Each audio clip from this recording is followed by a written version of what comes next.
ABC 15 News at 11 starts now.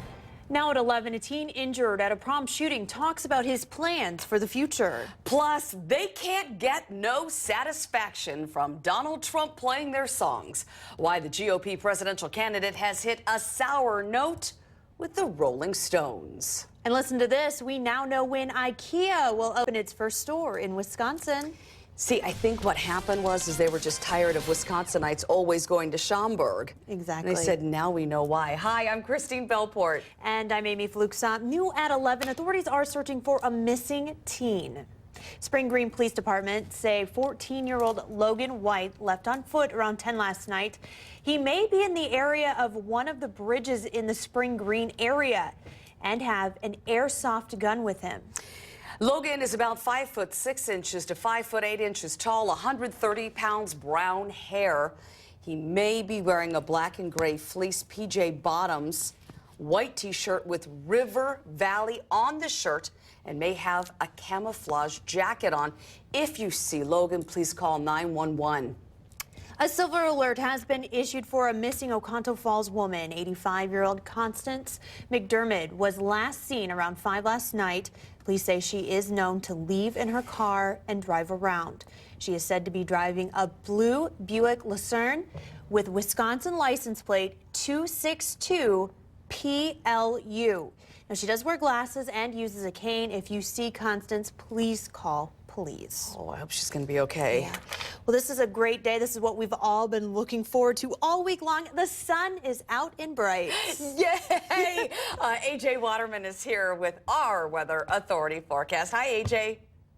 Good morning, Christine. Looking at another spectacular day like you were talking about, except yesterday was a little bit on the cool side. It was a rather nice day today. A little bit warmer, starting out with temperatures at around 50 degrees, 53 right now in Madison. Plenty of sunshine, not even a cloud on the icon and not a cloud in the sky showing up. But it is a little bit cool with that breeze out of the north. That'll continue throughout most of today before winds switch direction, and then we'll start to get those temperatures up likely into the mid-60s. Right now in the 50s for every location. We'll continue to stay in the 50s over the next couple of hours. Sky tracker not showing much. We do have a disturbance to watch that'll be coming in later on tonight. Doesn't look like any precip with that, but likely a couple clouds overnight. So staying dry and relatively comfortable today, but dry and warm tomorrow and this weekend. We do have a couple chances of some showers and storms. I'll have the details on that and your upcoming week's forecast, and that'll be coming up in just about 10 minutes. AJ, thank you. In continuing coverage now, a teenager who was shot and wounded outside his prom at Anago High School last month is talking about the ordeal. 18-year-old Colin Cooper says the bullet that struck his leg shattered part of the major bone of his calf. Cooper is back home recovering after a week in the hospital and 3 surgeries. Now, he is not back to school yet, but he says he will use crutches to walk across the stage for graduation. Governor Walker has approved a rule implementing drug screening requirements for unemployment benefits. Those who fail an employer drug test or refuse to take one can be denied unemployment benefits. Those who fail would get taxpayer-funded treatment. That rule will take effect later this week. So it is really happening. IKEA has confirmed it has plans to build a store in the Milwaukee area. IKEA is planning to build a store on a large stretch of land along I-94 and Drexel Avenue in Oak Creek. Yes, I cannot stop smiling during this story because I love IKEA. Construction is expected to begin next spring, and the store will open in the summer of 2018. The store will also include a 300-seat cafeteria-style restaurant, and this will be the first IKEA in Wisconsin and the 42nd store in the United States. In our Decision 2016 coverage, Republican Senator Ron Johnson will officially kick off his campaign tour today. He'll be making a stop in Burlington at the Veterans Terrace this afternoon. House Speaker Paul Ryan will be joining him. Democrat Russ Feingold is challenging Johnson for the U.S. Senate seat he lost to Johnson in 2010.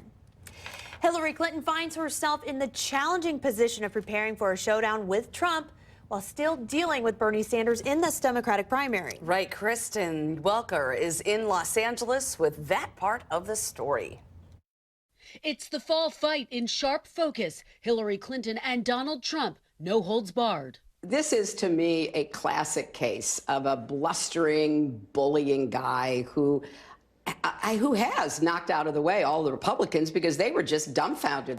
Trump flooding the airwaves after clinching the nomination Wednesday. I think Hillary actually will be easier to beat than many of the senators, governors, et cetera, that we just were victorious.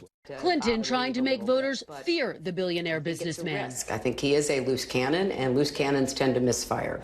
And even while Clinton fends off a threat from Bernie Sanders, she's ramping up for the general election, deploying staffers to top battleground states, sending out fundraising emails, including one on Wednesday, which warns the whole world is counting on us to win this thing, and making sure voters remember every controversial comment. He's the one who's run the campaign insulting people, demeaning women, degrading people with disabilities, talking about keeping Muslims out of the country. The Clinton team is also reaching out to independents and even Republicans. This new ad showcasing top GOP officials lambasting Trump. He is a con artist. A phony. Donald Trump is the know-nothing candidate. Donald is a bully. And she's bracing for the onslaught coming her way. Trump lunched with an anti-Clinton biographer this week, and he's already taken aim at Bill Clinton's past transgressions. She's married to an abuser, a woman claimed rape and all sorts of things. I mean, horrible things. If he wants to go back to the playbook of the 1990s, I'm more than happy to have him do that.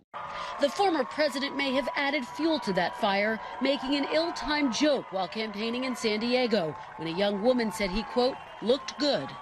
It's been a long time since a girl said that to me. Well, Donald Trump, you can't always get what you want, just like the Rolling Stones song says.